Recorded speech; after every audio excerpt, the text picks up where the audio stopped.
sala de visita. No programa de hoje eu converso com o Lucas Galon, ele é graduado, mestre e doutorando em musicologia pela Universidade de São Paulo e é também o coordenador artístico-pedagógico da Academia Livre de Música e Artes de Ribeirão Preto.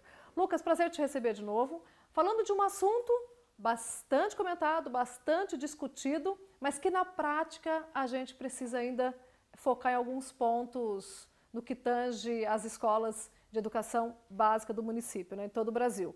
Mas é uma alegria te receber aqui, tá? Igualmente, eu fico feliz pelo convite, Dulce, principalmente para a gente conversar sobre esses assuntos tão urgentes, alguns já assim bem iminentes, então é uma felicidade para mim também. Vamos começar falando da história da música no Brasil, que ela sempre foi tida como algo um pouco ligado ao amadorismo. Conta um pouco pra gente dessa história. A história da música no Brasil, obviamente, ela acaba tendo uma formação ligada à vinda dos colonizadores para cá, né? Que são colonizadores europeus, os portugueses, quando vieram para cá no século XVI e tudo começou a ocorrer aqui no Brasil de uma forma ainda muito incipiente. Então a educação brasileira musical, ela acaba sendo um pouco, o legado dela vem dessas manifestações não no Brasil colônia ainda, né?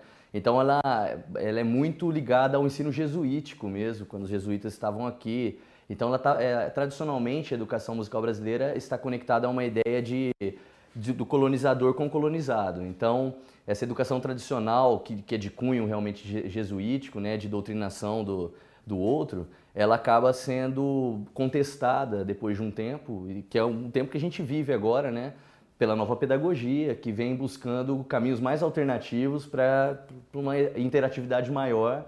Isso no que diz respeito à educação geral, mas que afeta a música também de qualquer forma, que está junto, né, com as outras disciplinas, nesse sentido de criar ambientes alternativos para a educação musical que possa ajudar as crianças realmente. Apesar de ter uma raiz então musical muito antiga, né, o Brasil caminhou a passos muito lentos na implementação disso tudo, né? Recentemente nós tivemos aí aprovado pelo governo a lei que obriga o ensino da música especificamente nas escolas de educação básica. Sim.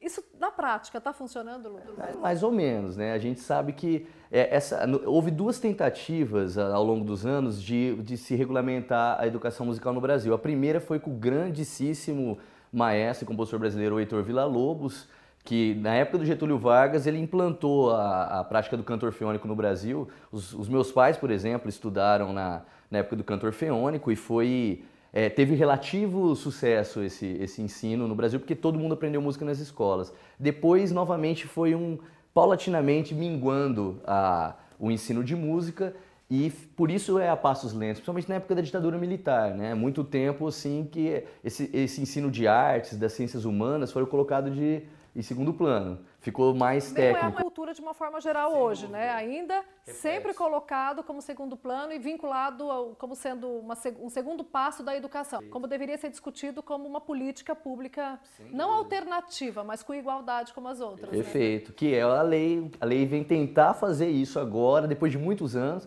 e que teve um impacto positivo, mas ainda incipiente também. Tá caminhando. Ô, Lucas, segundo um estudo publicado recentemente desenvolvido na Unifesp, eles comprovaram que o nível de leitura dos alunos que estão vinculados ao ensino da música, que melhorou muito, principalmente a questão da língua portuguesa. Você também concorda com isso? Concordo. Assim, o ensino da música, quando ele é colocado como uma disciplina com tanta importância quanto as outras, matemática, português, no ensino tanto fundamental quanto médio, básico, ele é, sem dúvida, assim, existem inúmeras pesquisas que demonstram que a contribuição que a música traz nessa transdisciplinaridade com outras disciplinas, outros saberes. E isso não só com respeito até à questão da música em si, mas a própria transdisciplinaridade entre as demais disciplinas. Isso é uma coisa que já tem inúmeras pesquisas que demonstram que isso de fato acontece.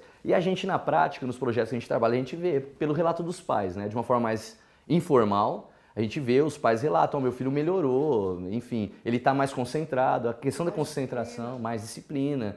E uma disciplina não no sentido de enquadrar o sujeito, né? É uma disciplina no sentido de você conseguir desenvolver uma concentração maior para fazer algo, né?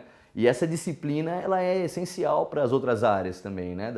do conhecimento. Agora, Lucas, você é um músico de formação clássica, mas também trabalha com música popular. Né? O artista é uma figura diferente mesmo em qualquer lugar do mundo, né? Você concorda com isso? Como é que é o casamento aí, o relacionamento entre os artistas eruditos e os populares? Eles se defendem ou eles se repelem? Isso é uma pergunta muito boa e ao mesmo tempo é difícil, porque quando a gente quando pensa nisso, eu circulo nas duas áreas, então eu nunca tive problema com um ou com o outro assim. Eu posso ser até um observador mais ou menos, não imparcial, mas eu consigo ver da seguinte forma. Quem é da música popular muitas vezes se queixa um pouquinho do ambiente da música erudita ser mais profissionalizado, carteira assinada, porque tem as orquestras, enfim. E quem é da música erudita, às vezes se queixa de ter menos apresentações artísticas fora desse cunho formal, que é participações em eventos no Sesc, eventos públicos. E o profissional da música clássica, ele normalmente se queixa também de não ter o alcance de celebridade que às vezes um músico popular tem. Os comercial que o músico Exato, popular, né? menos. No entanto, essas coisas elas se imbricam de uma forma que não dá para considerar isso realmente verdadeiro.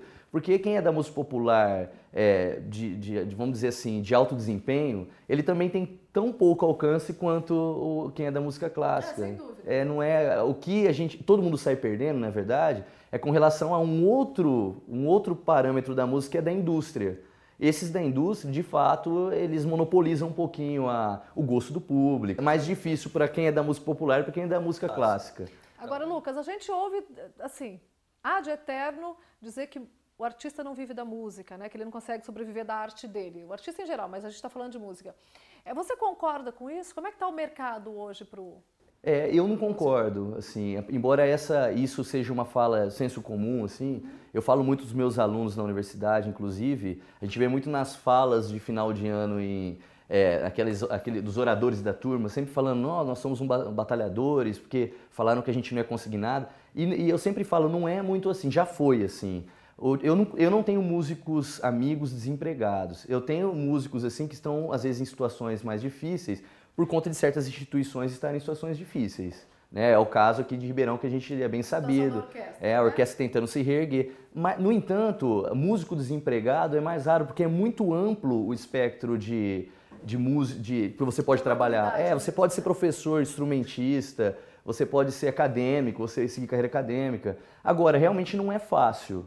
Você tem que estudar muito, a gente tem que se dividir entre o estudo intelectual e o estudo do instrumento.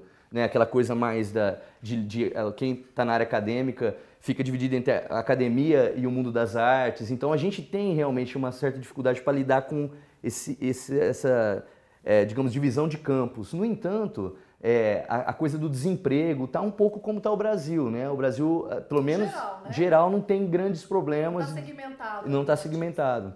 Então, assim, claro, não é fácil, mas também não é como era antigamente, quando eu falo antigamente, 10, 15 anos atrás, quando realmente era uma pessoa seguir carreira de músico, tinha que ter muita coragem. Você ainda ouve dizer assim que músico não trabalha? Ouço. Tem esse... Tem. É um preconceito, né? É um preconceito que, muitas vezes, até meus colegas músicos podem até ficar um pouco nervosos, os músicos mesmo que fomentam no outro, porque na verdade o músico tem que trabalhar muito. Veja, um vestibular de música, ele acaba tendo uma peculiaridade com relação ao vestibular de medicina, que é muito concorrido. Ele é menos concorrido na FUVEST, mas a pessoa tem que ir lá tocar um instrumento. Quem é da medicina não precisa fazer uma cirurgia, ele só faz o vestibular. Então tem um ensino específico ali que transforma ele em tão difícil quanto qualquer outro. Então a gente trabalha muito, sim, a gente tem que se concentrar muito. Eu sou compositor, às vezes você precisa de algum tempo de ócio e não tem. Esse ócio criativo para você criar. Você não tem, porque você dá aula, faz um monte de coisa. Então, eu acho que se entrevistar 10 músicos, 10 vão falar mais ou menos isso. Que o músico, o fato de ter horários alternativos não quer dizer que trabalha menos. Que você esteja folga, né? Eu conversei com o Lucas Galon, um estudioso e profissional da música, e você continue conectado com a gente, porque o Sala de Visita tem sempre mais informação para você. Sala